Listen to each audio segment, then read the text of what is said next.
하겠습니다. 하나님의 뜻을 따라 그리스도 예수의 사도로 부르심을 받은 바울과 형제 소스데네는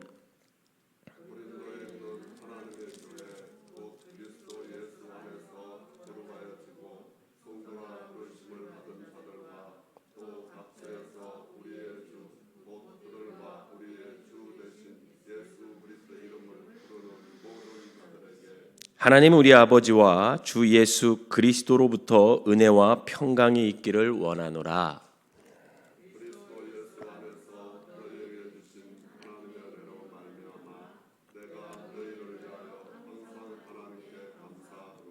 이는 너희가 그 안에서 모든 일 곧 모든 언변과 모든 지식의 풍족함으로 너희가 모든 은사의 부족함이 없이 우리 주 예수 그리스도의 나타나심을 기다림이라.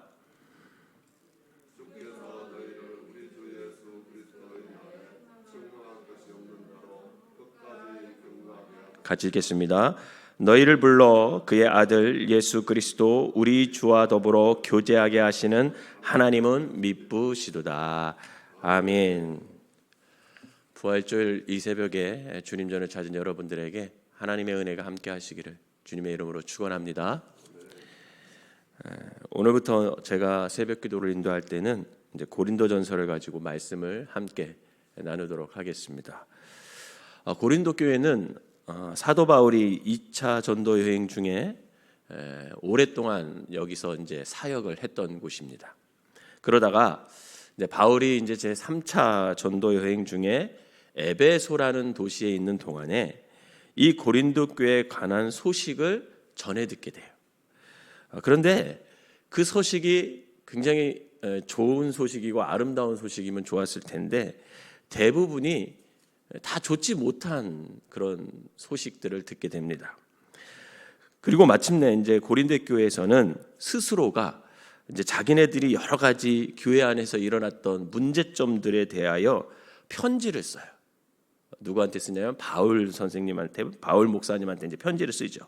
그래서 그 편지를 갖고 몇몇 대표자들을 바울 목사님이 계신 에베소에 파송하여서 그것을 전달하게 됩니다. 그 편지를 받은 사도 바울이 이제 그 교회 고린도 교회 안에서 벌어지고 있었던 여러 가지 문제점들을 이제 고쳐주면서 때로는 칭찬도 하고 때로는 책망도 하고 때로는 어떤 기준을 제시해주고 뭐 이러면서 써보낸 편지, 그게 바로 이제 고린도전서라는 편지입니다. 그래서 고린도전서는 교회와 이제 교회 및 이제 신앙생활의 문제점들에 대해서 바른 어떤 신앙과 바른 어떤 삶의 태도를 그리스도인으로서 어떻게 가져야 하는지에 대한 그런 해결책을 제시해주는 그런 서신이라고 할 수가 있습니다. 우리는 신학성경에서 여러 초대교회를 보게 되죠. 그런데 이 고린도 교회는 결코 모범적인 교회다 이렇게 말할 수는 없어요. 고린도 교회는 사실 온갖 고질적인 문제들을 다 갖고 있던 그런 교회였습니다. 그런데 그렇다고 해서 그 교회가 아무 쓸모없는 또 멸시받아도 될 만한 교회냐? 여러분, 그렇다면 결코 안 되는 거예요. 왜냐하면 놀랍게도 그런 고린도 교회까지도 바울 목사님은 뭐라고 부르냐면 하나님의 교회, 2절에 보면 하나님의 교회다 이렇게 부르거든요. 오늘날 교회에 대한 윤리적인 비판들이 끝도 없이 높아지는 것을 볼 수 있습니다. 진리에 관한 것이 아닌 교회의 어떤 행정적인 문제가 좀 잘못됐다든지 또 교회를 다니는 그리스도인들의 어떤 도덕적인 문제들을 지적하면서 마치 교회가 근본적으로 타락했고 변질되어 있는 양 매도하는 소리들이 굉장히 많이 이 사회에 번지고 있죠. 특히 코로나 초창기에는 교회가 방역을 제가 볼 때는 가장 잘 지켰어요.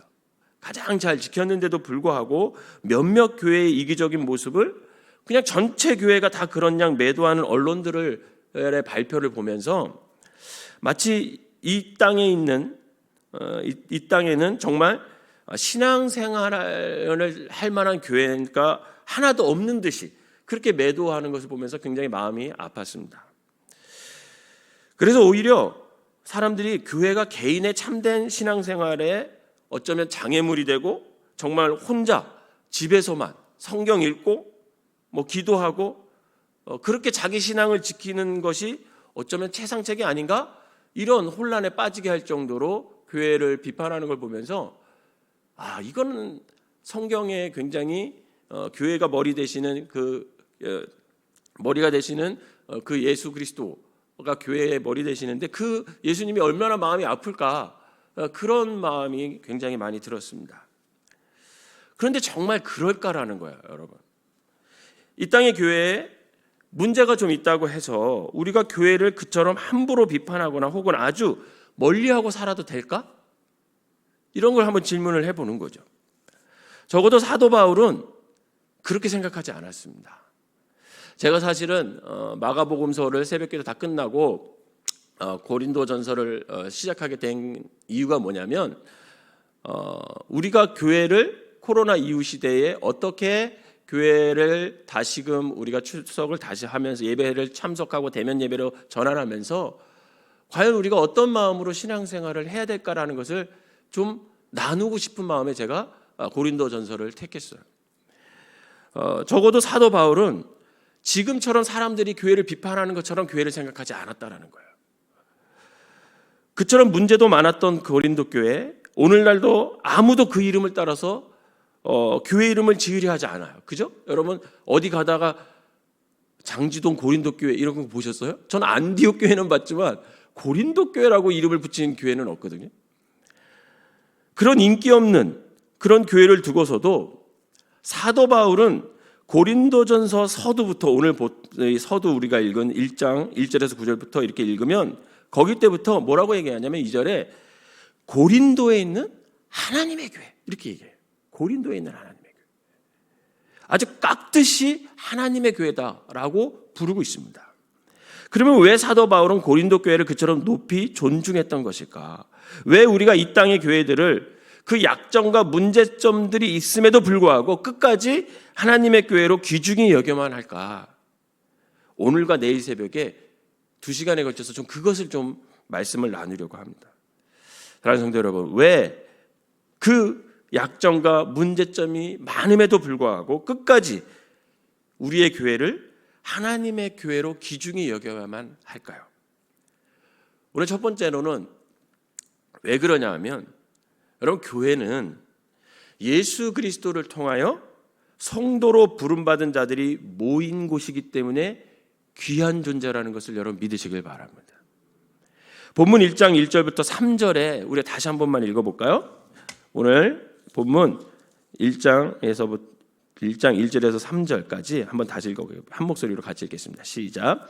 하나님의 뜻을 따라 그리스도 예수의 사도로 부르심을 받은 바울과 형제 소스데네는 고린도에 있는 하나님의 교회 곧 그리스도 예수 안에서 거룩하여지고 성도라 부르심을 받은 자들과 또 각 처에서 우리의 주 곧 그들과 우리의 주 되신 예수 그리스도의 이름을 부르는 모든 자들에게 하나님 우리 아버지와 주 예수 그리스도로부터 은혜와 평강이 있기를 원하노라. 이렇게 시작합니다.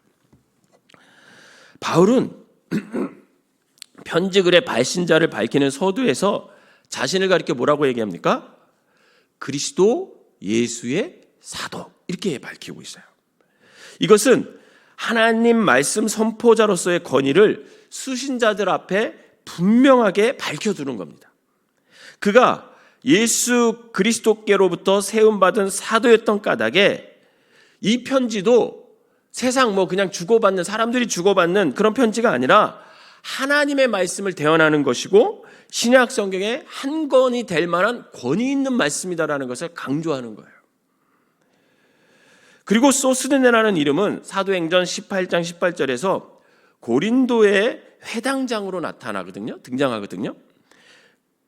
근데 거기에서 보면 이 사도 바울을 로마 정부에 고소하는데 앞장섰던 인물이 누구냐?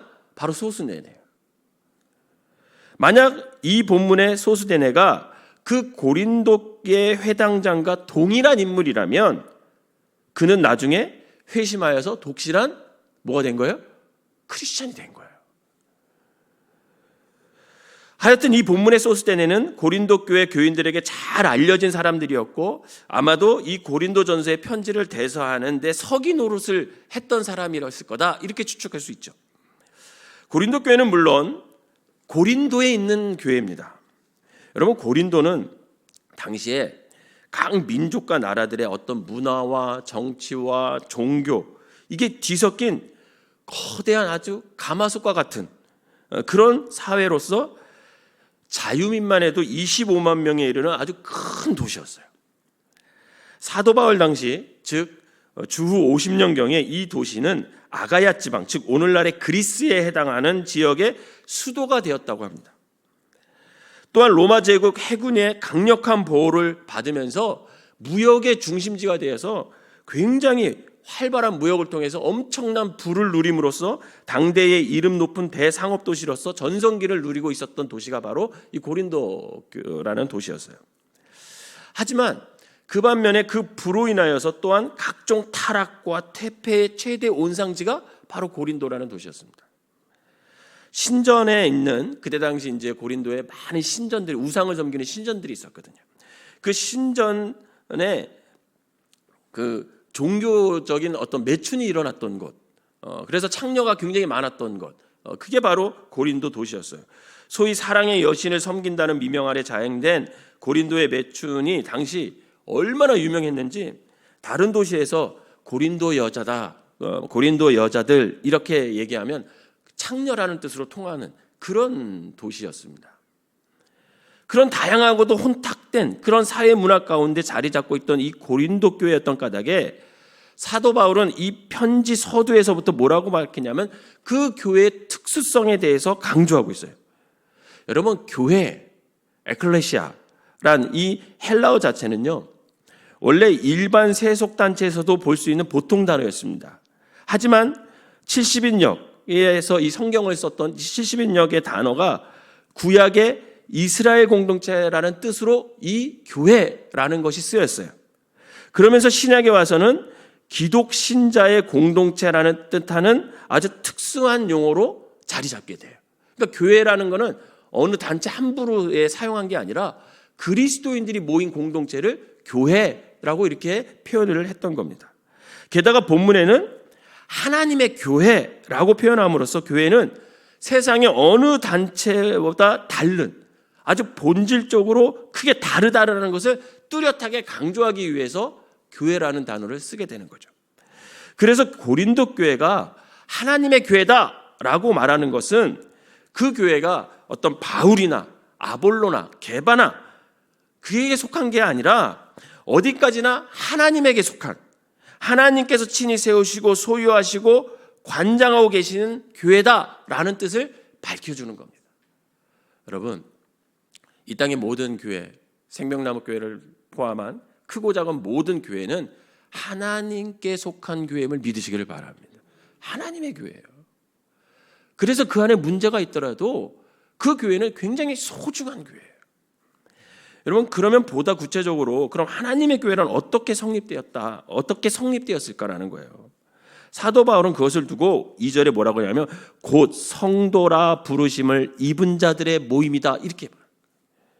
즉 하나님께서 불러주셔서 모이게 된, 하나님께서 한 명 한 명 천국의 시민권을 부여해 주신 자들이 모이게 된 곳이 바로 뭐예요? 교회라는 것을 믿으시길 바랍니다. 그렇다면 그 성도란 어떤 자들이냐? 그들은 2절에 계속 읽어보면 그리스도 예수 안에서 거룩하여진 성도, 이렇게 표현하고 있어요.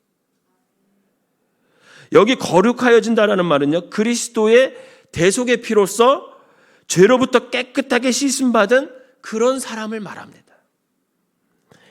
그러면서 이어서 바울 사도는 뭐라고 하냐면 또 각처에서 예수 그리스도의 이름을 부르는 모든 자들, 이렇게 2절에 표현합니다.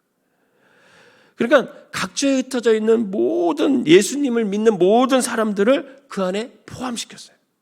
이처럼 부름받은 성도는 예수 그리스도를 구세주로 믿는 신앙을 공적으로 고백한 사람들을 가리킵니다. 결국 성도는 이처럼 하나님께서 만세 전부터 택하셨다가 예수 그리스도의 십자가의 구속을 통하여 불러주신 소명에 믿음으로 응답한 자들이며 그러한 그리스도께 연합된 자들이 모여서 이 땅에 하나님의 교회를 만들어 가는 거라는 것입니다. 그리고 3절에 뭐냐면 은혜와 평강이 너희와 함께 할지어다 이렇게 변화하거든요. 근데 이 은혜와 평강이란 말 역시 예수 그리스도를 통하여 부르심을 받은 성도들에게만 정확하게 적용될 수 있는 특수한 인사말이에요.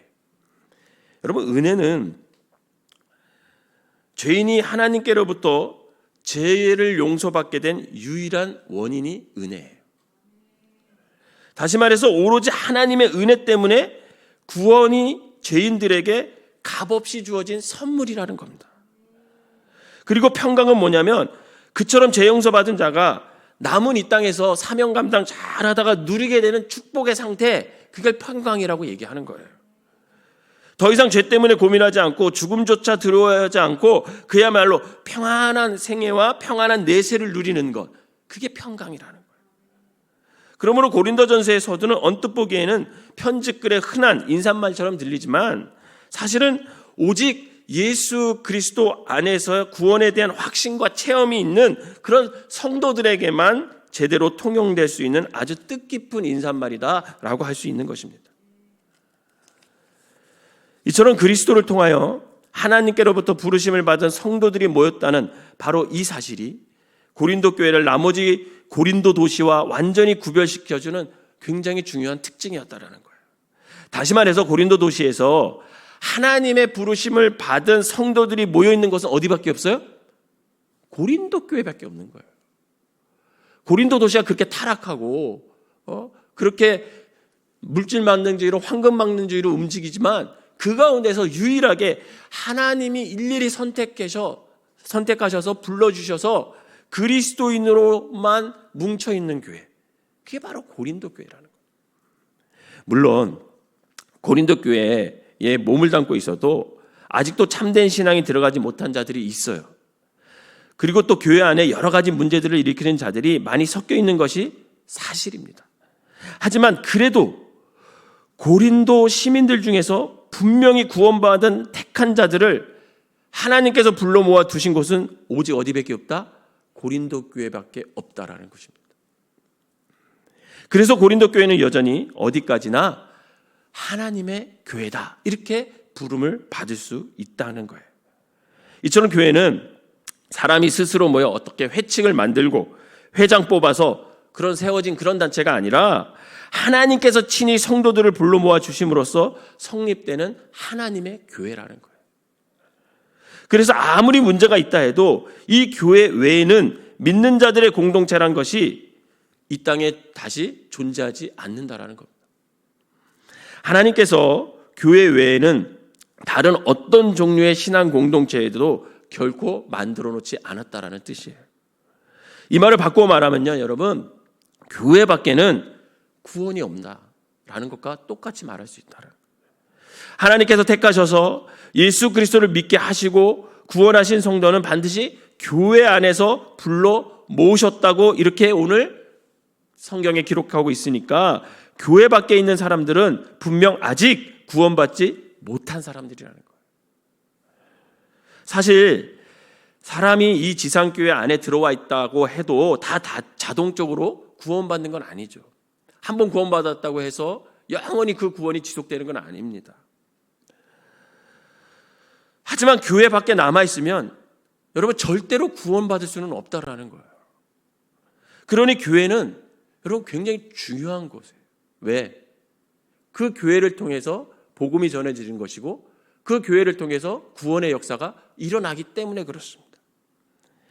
바로 이 땅의 교회에 부분적인 문제점들이 많다 할지라도 하나님께서 구원하신 성도들을 불러 모아 놓은 곳은 오직 교회뿐이기 때문에 이 교회는 여전히 세상에서 가장 중요한 존재이고 그 교회를 하나님의 교회다 이렇게 부를 수 있다라는 거죠. 사랑하는 성도 여러분, 우리 교회는, 이 땅에 있는 모든 교회는 사실 문제가 많고 완벽하지 않더라도 하나님의 교회임을 여러분 믿으시기를 바랍니다. 하나님의 교회는 예수님을 구주로 고백하고 예수님의 보혈의 피로 죄 용서를 받은 사람들이 그 부름받아 모인 구별된 공동체라는 거예요. 그 구별된 공동체 안에서 우리 성도는 구원받은 백성으로 살아갈 수가 있다라는 것이죠. 바라기는 비록 문제도 많고 허물도 많지만 교회는 하나님의 교회다라는 것을 우리가 깨달아 하나님의 교회를 소중히 여기고 늘 모이기에 힘쓰고 더욱 교회를 교회되게 사랑의 공동체로 만들어 갈 수 있는 저와 여러분 되시기를 주님의 이름으로 축원합니다.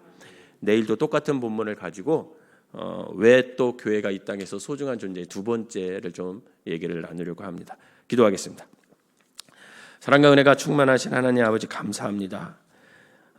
예수 그리스도의 십자가의 사건으로 우리를 용서하여 주시고 또 부활하시고 또 베드로의 이름을 통해 반석이 되게 하셔서 교회를 이 땅에 세우시고 그 교회를 통해서 예수 그리스도의 복음을 전하게 하시니 감사를 드립니다.